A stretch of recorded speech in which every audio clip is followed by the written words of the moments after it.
All right. Today we are talking about breaking news, first breaking news on the channel. But today, ByteDance just announced a valuation of TikTok in the US at $330 billion. That is more than Disney and Netflix combined. But here's what nobody's talking about. TikTok passed Google for total internet traffic and searches back in 2024. All of this data has been exposed and is available to China at any point. And every link that you click on TikTok, it opens a Chinese-owned, assuming ByteDance, but a Chinese-owned browser that's never, ever had to pass U.S. regulators, Apple App Store regulation, or has to comply with any U.S. law. You know, in full disclosure, I helped build TikTok's advertising business. I worked there in 2024 as the head of industry for sports, media, and entertainment. I believed in the platform. I saw the returns that advertisers were getting, and I understood some of the difficulties behind it. The vast majority of advertisers had seen a massive increase during the pandemic of direct traffic in their Google Analytics. The vast majority of this was from TikTok. But due to the fact that there was no UTM integration on TikTok for driving that traffic, they were unable to see it. Trends like TikTok made me buy it, kind of surfaced this trend out, and anecdotally were accepted. But I never saw any brand outside of what I would consider a testing budget working on TikTok. So the search data, the time on site, all of the user data that was publicly available when I was last there, the last numbers that we published were on average, a TikTok user was on the site for about the same amount of time as that they use Netflix. But the difference is they averaged 9 opens across a 24-hour period. So they were integrated, every few hours, they're coming back in and having instigating a session. There were a couple different things that jumped off the top for these sessions, but that's for another day. Adobe's Digital Economy Index reported, the TikTok drives 1 in 5 product discoveries. And the New York Times confirmed that 40% of Gen Zers use TikTok as their primary search engine over Google. I see this with my own kids. They don't call it Googling stuff. They call it searching it up. And they're not doing it on Google at all. When I was at TikTok in 2024, we had huge internal reporting that showed the same. But here you can find from publicly available data. Forbes and Business Insider both reported 51% of Gen Zers prefer TikTok over Google for search. 40% of 18 to 24-year-olds use TikTok as their primary search engine. And their search ad revenue had grown 300% year over year in 2024. The New York Times quoted Google's own senior vice president admitting that 40% of young people do not go to Google Maps or search. They go to TikTok or Instagram instead. Google admitting that they launched the search war in 2024 to TikTok was pretty amazing. And almost nobody paid attention in the market. CNBC has, reported the $330 billion valuation. But looking at the volume of traffic that they're driving in terms of search discovery and overall sessions for young people, that number has to be massively conservative. It feels like sandbagging.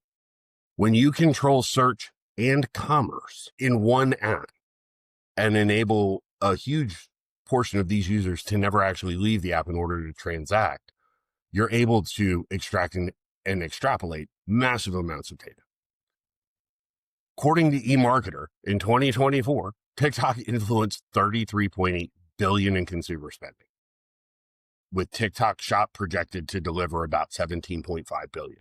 So they're not even applying a 10x multiplier, top line revenue, which for an app with the level of engagement that they have feels conservative. It feels as if they've struck a deal with a buyer in the US and that they're looking to, that they've set a strike price and that it has really nothing to do with the valuation, but likely more to do with the ownership group who's taking over. TikTok hasn't just taken over the search share. They've effectively taken a huge amount of Google's revenue and access to consumer data. Beijing now owns all that data up through, at least today. When I was there, saw major brands starting to shift their ads over. But the lack of UTM data flowing out of TikTok really slowed that. Most brands still, for some odd reason, put a multiplier on the UTM, the number of UTM reported organic visits from a platform to set the paid media budget for that platform. Seems like a very basic way for people, who went to Ivy League schools to set budgets, but all too frequently it seems to be the way that it's done. But if you look across what these folks have missed out on from TikTok and why so many of these brands are struggling for what is effectively about 140 million Americans, TikTok has a huge amount of search intent data, what people have wanted in aggregate and by category, behavioral data, how they engaged with it, social graphs of who influenced them to make those, and then the purchase data showing what they actually bought. On the other side of it, a huge amount of this was done with Chinese partners like Temu and Shine, where they were able to come armed with shopping data from Douyin and WeChat and all of the Chinese apps where those marketplaces kind of cut their teeth in a highly competitive environment. They're then able to import it here. And for a long time, Meta's largest advertiser, billions of dollars spent by Temu and Shine, effectively exporting American consumer data to China. So you have platforms with every search, every click, every conversion, and all of it went to our largest global competitor, not metaphorically, literally. So here's what most people don't know and what's really not been super talked about publicly. When you click any link inside TikTok, it opens TikTok's built-in internal browser. This browser, like any other stupid web browser, can inject JavaScript, can track keystrokes, monitor passwords, credit cards, and operate outside of US law and Apple and Google policies. The App Store, the app has to pass the policies of the App Store. The in-app browser experience does not, because you are not downloading that directly from Apple. You're accessing that via the app. Security researcher Felix Krause documented all of this extensively. His research showed that the TikTok browser had tracking code, it had been injecting tracking code into websites and all of the capabilities that they had effectively turned on, although the company claimed and likely still claims that those were put there and then not used, which seems odd to go to all the trouble of making them. So our U.S. consumers knew, our government's known, despite all of these delays, and kick the can with the TikTok ban down the road. But effectively, people liked it too much. That's really it. It was too popular. And at the end of the day, if understanding math is part of why people have to make this decision, too often people just say F it.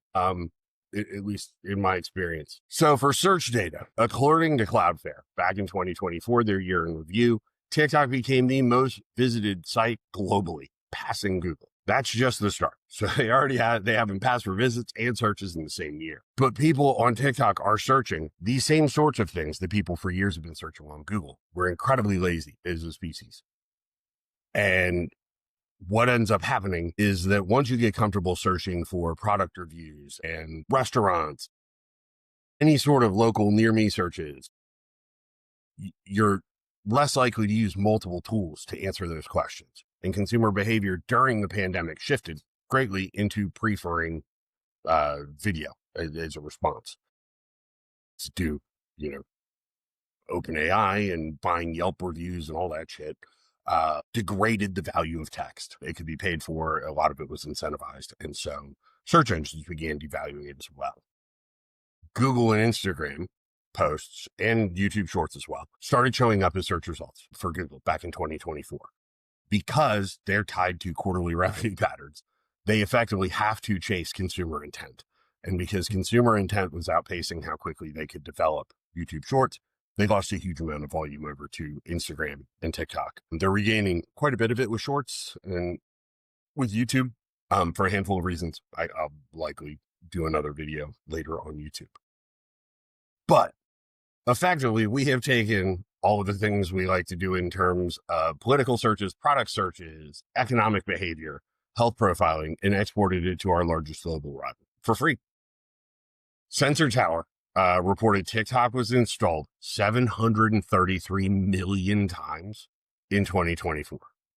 Each install effectively is a new data point for both TikTok, ByteDance, and by extension, the Chinese government. I saw how well this system worked and how quickly it optimized. I was able to tell brands how to leverage it predictively. It is very, very simple to drive predictable growth on TikTok, Instagram, any of these engagement-based algorithms, much easier than it ever was on a social-based algorithm. So now we have potentially, a huge amount of sensitive data that'll be exported, and likely a lot of it will get swept under the rug so that a handful of folks can buy the remnants. So when I was working with brands and looking across the conversion rates and everything that I saw, it was clear that Chinese companies had advantages that no US company, like they were better than Elf at using TikTok. They were better than Duolingo considerably at using TikTok. They also had far lower violation rates across what I could see, especially on their US entities that then joined the platform.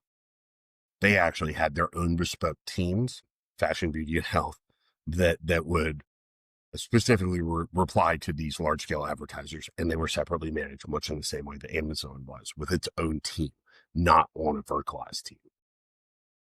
When Temu and Shine exploded on TikTok, it wasn't organic. They had that Douyin data that no company's ever going to be able to access. Bloomberg reported that TikTok Shop hit 100 million in single-day sales. What they didn't report is this was dominated by Chinese sellers selling Chinese products because they have the live stream models already set, they have the search data, and they know the price points already that Americans transact at. I worked with thousands of different clients across sports, media, and entertainment. We were able to help them access new audiences in a way that was considerably cheaper than what they were paying on Google Ads. Since I started consulting, I now work with local businesses and national businesses, and predictably, every single time we are able to find greater volumes of efficiency on TikTok than what they were able to find on Google Ads with their same search volume and data. They're also able to find new audiences. Demographically, the split is really broken down, with Google being for gray hairs like me, and then YouTube kind of dominating men under 45, TikTok having a healthy share of that same men under 45, but really dominating, having probably a 65-35, the total off the cuff guess, but a 65-35 split, female to male there.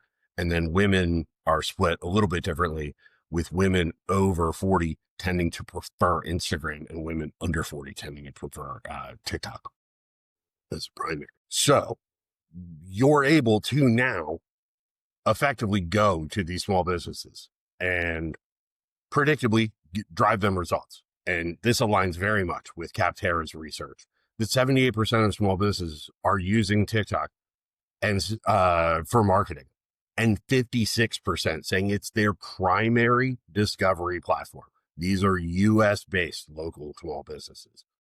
SEO exists and is massive.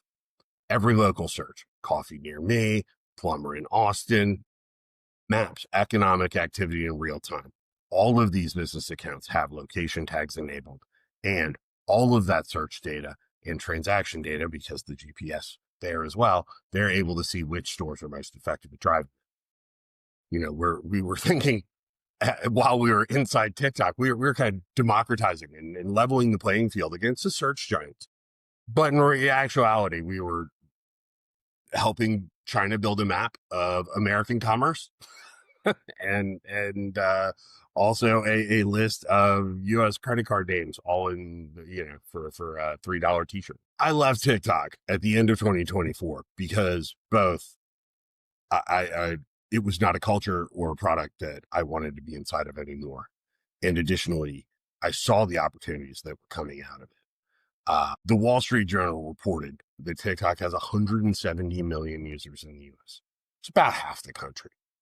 According to data from Insider Intelligence, they're spending somewhere in the, on the low end, 58 minutes a day in the app. 58 minutes a day at a minimum of search behavior, shopping patterns, personal interests, all flowing out to our greatest competitor.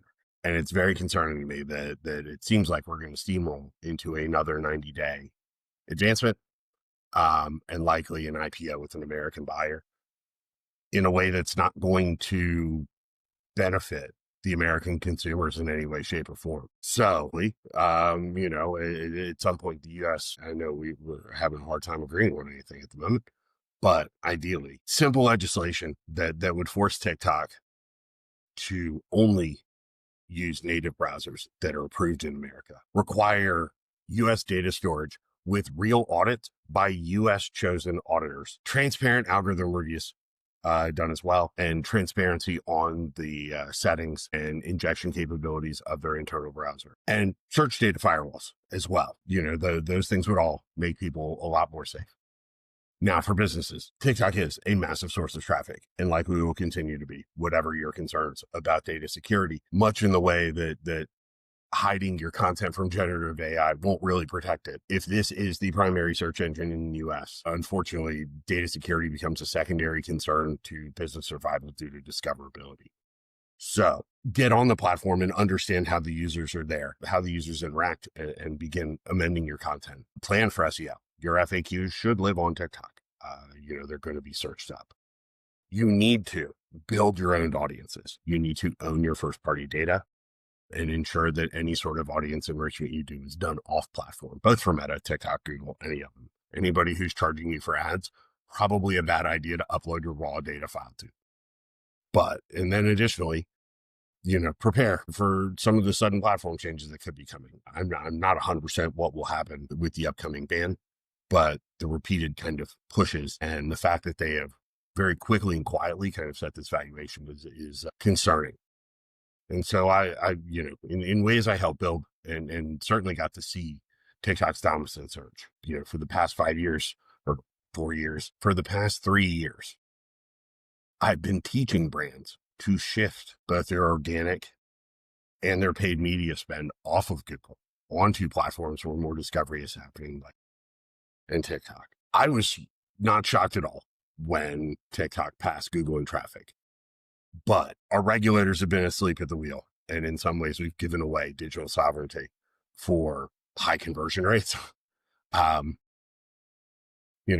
its, but according to every metric from Cloudflare, Adobe, eMarketer, and Google's own admissions, they've already won the search war. TikTok's won it.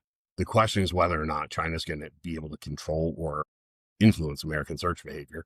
And they kind of already do. We've seen that with Temu and Shine, that they're able to effectively enter the market and do that. The question is, really, what are we going to do to fix this? Based on my experience, and, probably nothing. The money's way too good. A lot of people are going to make a lot of money and get rich. And, this will, we'll deal with this in much the ways that we are now, much later on, dealing with things like Teflon and others. But, a lot of the things that are negative for all of us in our environment tend to get dealt with much later on in the name of profit in the short term. So based on my experience inside, nothing. The money's way too good. They're hiring like 40 people for their search ads product team in New York, and there's a huge amount of turnover in the ads team, which tells me that they're rotating from people with more brand experience into people with performance knowledge and analytical experience to be able to build out performance marketing plans for brands going forward. So the growth is going to be too fast, and likely due to the fact that, we can't get Congress to walk and chew gum at the same time. By the time they actually act, it'll be way too late. Would love to know your thoughts on this, and if you have seen the same. But please like and subscribe, Jonas Industries. And if you have any questions or need social media input or audit for your business, don't hesitate to reach out. Thank you very much.